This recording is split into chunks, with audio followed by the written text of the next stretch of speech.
In the first part of this course, we introduce some of the key concepts and ideas, so just to get our minds started thinking about the issues that might be involved when we are discussing what does it mean to be righteous and rich. In this section, we are going to look at some examples of the righteous mindset and what do righteous people do. So let's look at a couple of examples. In one of the narration of the Prophet ﷺ in beautiful hadith that I love to quote, and it will be discussed in much more details at some other section, especially when we're talking about the leadership and economic system and so on. But in this hadith, Prophet ﷺ gives us parable of a society that is like a ship, and in this ship there are two groups of people, one that lives at the upper deck and one group of people that is at the lower deck. And so what happens is that when those people in the lower deck want to go up to get some water, that seemed for some reason to annoy people at the upper deck. And when they notice that they are annoying people at the top and they also need the water, what do? They decide to drill a hole, to tear a hole in the bottom of that ship. The Prophet ﷺ said, if those in the upper deck let them do what they want, they will all be destroyed together. However, if they restrain them, then they all will be saved together. Now, when you think about this particular picture, and here boat means society, could mean economy, could be example of a business or anything where a group of people are working together to do something. So when we think about just a mental picture, so you have people at the top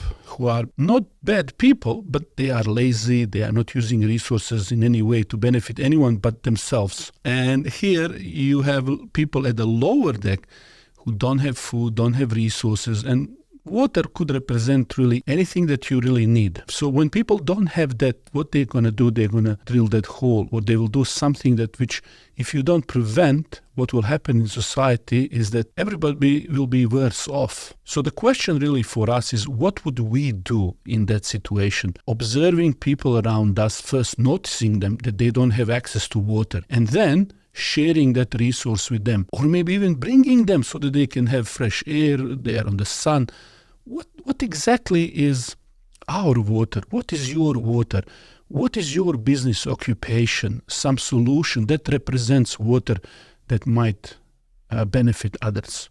So let's look at some of the righteous people from our past and how they noticed injustice in society and how did they use their resources to benefit them. The first example is the story or the well of Rumah. This is a water well in Medina, and Uthman ibn Affan, may Allah be pleased with him, purchased this well of water for the benefit of the Muslims. So what was the background story? In the early days after the migration of the Prophet ﷺ to Medina, water was scarce and it was not fit for drinking. And this particular well of Rumah was one of those few water wells that contain fresh water. However, this particular well was owned by a Jew named Rumah, and he used to sell this water to the inhabitants of Medina at a very high prices. So we could say he had monopoly, and he was manipulating the market and making it really difficult for people. Uthman, first of all, noticed that this is happening. So having his own wealth, he approached the owner to purchase that wealth. He gave him enormous price, which was much more than what that was going for. But the owner didn't want to sell. So Umar, being very shrewd businessman, he negotiated and he said, basically, I'll give you all of this money for the half of it. Now the owner, thinking that he arranged and negotiated a great deal for himself, that he tricked Uthman by just selling him half, and then he thought that he will be continuing his exploitation on the days that he's using the well. And that was the basically arrangement, that they would use the well alternative days. So one day Uthman would use it and next day he would use it. So he thought that he made a great deal. But here you see resourcefulness of the Muslim. Uthman agreed to this arrangement. He then proceeded to give his half to the community, meaning that every other day the water was freely available. So what happened here? When Muslims got their day, they would fill up the buckets for 2 days. So there would be no need to come next day. And so who tricked who? Uthman tricked this person. It's interesting, in the previous story, it was a water, and again we see this example of water, but it could be really anything. When you think about wealth, it's not just money, it's also this resourcefulness. So later on, when the owner saw that the revenue from the days when he used to control that wealth decreased because people would not go on his day, he decided to sell the rest of this to Uthman. Uthman made it a waqf for the Muslim community that continues for a long, long time. And even now, if you go there, you can see some remnants of it. In this story, it's a story of the Prophet Musa, Allah be pleased with him. This is a story when he went and helped two women at the well. Arriving at Midian after fleeing Egypt due to the accidental killing, Musa reached the water of Midian. And there he found a group of people watering their flock. And a little bit apart from them, he saw these two women holding back their flock. And again, if you know the story, you know that he's fleeing persecution, he is in need of anything, he's tired, hungry, but he sees these men are shoveling and trying to get the water, and these two ladies on the side, they cannot approach that. So he goes there. So Musa approached the two ladies and asked them why they are not watering their flock. And they respond, we cannot water our flocks until the shepherds dispatch, and our father is an old man. Meaning, the reason why we are here in the first place, that we have to fight with these men, is because our father, he can't do it, so we have to do it. Musa takes their flock and he goes and waters it and returns back. So he fixed the situation, he gets the water, finished the job. And so again we see the character of the righteous persons. Musa is alert to injustice. He's looking at what is happening and he does not tolerate injustice. He's immediately jumping, although he is in need of everything. He could have stayed there and say, well, I need this and that and nobody's helping me and where is everybody? No, he doesn't think of himself. He is immediately going out of his way to help the ladies, expecting no reward whatsoever, which shows us the character. Righteous people like this, they use their strength or any type of wealth selflessly for the benefit of others. In another beautiful example from Quran, we see the story of the Prophet Yusuf alayhi salam and the famine in Egypt. Story start as Yusuf is already in jail, falsely accused. The ruler of Egypt at that time, king, sees a dream in which 7 lean cows eat 7 fat cows and 7 green spikes of grain and other that are dry. This dream makes everybody question what is happening. No one is able to give a right interpretation. So what happened is that former inmate who served time with Yusuf in prison recalls Yusuf's ability to interpret dreams. And so they consult Yusuf and he interprets the dream to mean that 7 years of prosperity will be followed by the 7 years of famine. He advised the king to store surplus grain during the 7 years to use during the 7 years of drought and famine. He interprets the dream as there will be 7 years when we're going to have a lot of things being produced. But then there will be 7 years of economic recession, basically.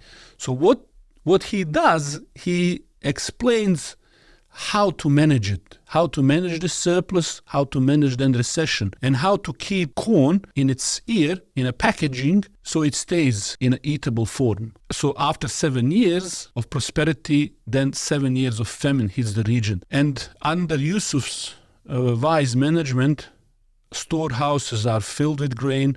Yusuf established a system to ration and distribute this grain to ensure that all residents have enough to eat during the famine. And so he basically saves Egypt and the region from the famine. Again, we see here that beneficial use of authority, resource management, shining examples of selflessness and dedication to the welfare of the community. In another narration, we see beautiful example of how lawful wealth is beneficial in the righteous hand. Amr ibn As reported that the Prophet ﷺ sent for him and he ordered him to put armor and weapon and to come to him. So then he reports and says, I did such and I came to him while he was performing ablution. The Prophet ﷺ then raised his eyes on me, then he lowered them and he said, O Amr, I intend to send you at the head of the army and Allah will award you with spoils. I will give you an appropriate portion of the property. So Amr said, I did not embrace Islam in hopes of earning spoils, but rather I submitted in hopes of Islam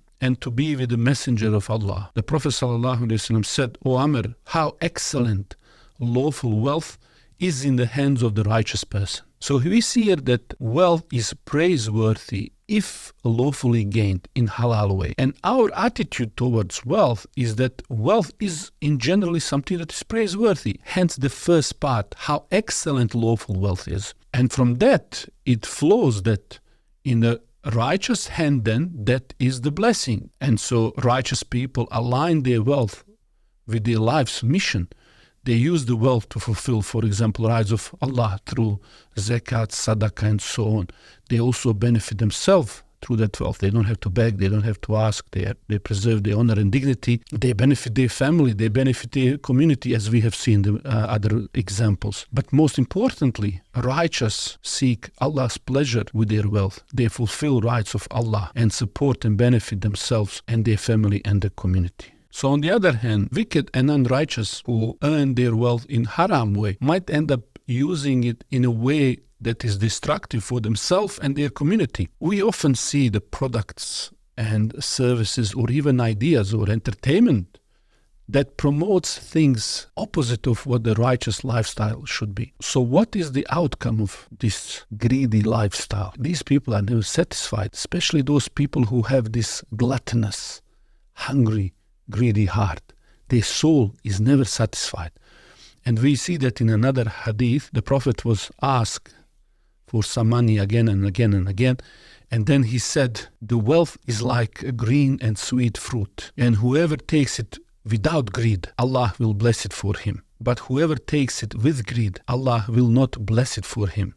And this is the part which we want to focus on. And he will be like the one who eats but is never satisfied. Righteous take their wealth without this greed. And therefore, Islamic warning against wealth is that we should be against extravagance, excessive world pleasures and greed, and moderation in pursuing wealth without any extremes. That is why righteous don't engage in this extravagance, excessive worldly pleasures, but they also don't go into another extreme of asceticism. They limit and have a moderation in acquisition and spending. These are the prophetic standards. While those who are greedy, they have excessive gluttonous soul. This part, whoever takes it with greed, Allah will not bless him for it. He will be the one who eats but is never satisfied.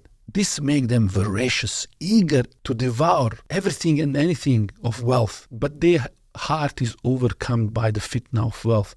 And this is what controls them. So it starts from halal acquisition or haram acquisition of wealth. And then it comes to righteous and rightful spending, or it comes to the greedy, excessive and destructive way that they consume their wealth, time, and so on. So I would like to ask you here for a little exercise. We mentioned before about Imam who is maybe purchasing expensive car, extravagant car, let's say.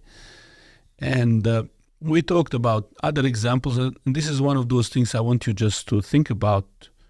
If we want to use the car, a lot of young men listen to this. They are, the guys between 25 and 35 are the highest, the most popular category demographics that watch these sort of classes in my experience. When does purchasing expensive cars shift from being a reasonable purchase to an act of extravagance and vanity? Here, vanity refers to excessive pride in one's appearance or achievements, often emphasizing superficiality, something that's fake stuff. Extravagance here is referring to act of spending more than is necessary or wise. Think about it. Often associated with luxury and lavishness. So when would this purchase be justified? For example, if we think about intention of buying specifically expensive car, is it to show off? Is it to compete in this worldly matter? Is that vanity? Or is it, when we are buying the car, is it to provide for one's family responsibilities, fulfill maybe a legitimate need, or even enjoy some sort of permissible comfort? And I'm not saying go for cheap, as that is the Islamic way and how everybody. My grandfather actually used to say, I'm not so rich to buy cheap things, which taught us to value things of quality because they last. There is a utility, the benefit that you derive from something that is crafted well.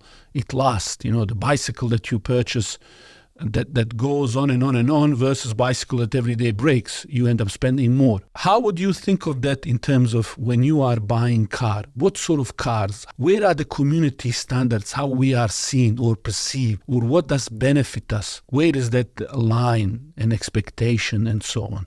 I would like to hear that from you. What are some of the things a righteous person should be looking, thinking? Is there any brand? Is there a cutoff point? How do we think about these things? All right, let me know in the comments and we'll take it from there, inshallah. Subscribe to this channel for notifications to get the next episode once it's released, and to learn more about Islamic perspective regarding economy and financial matters, visit Muslim Money Matters website for more details.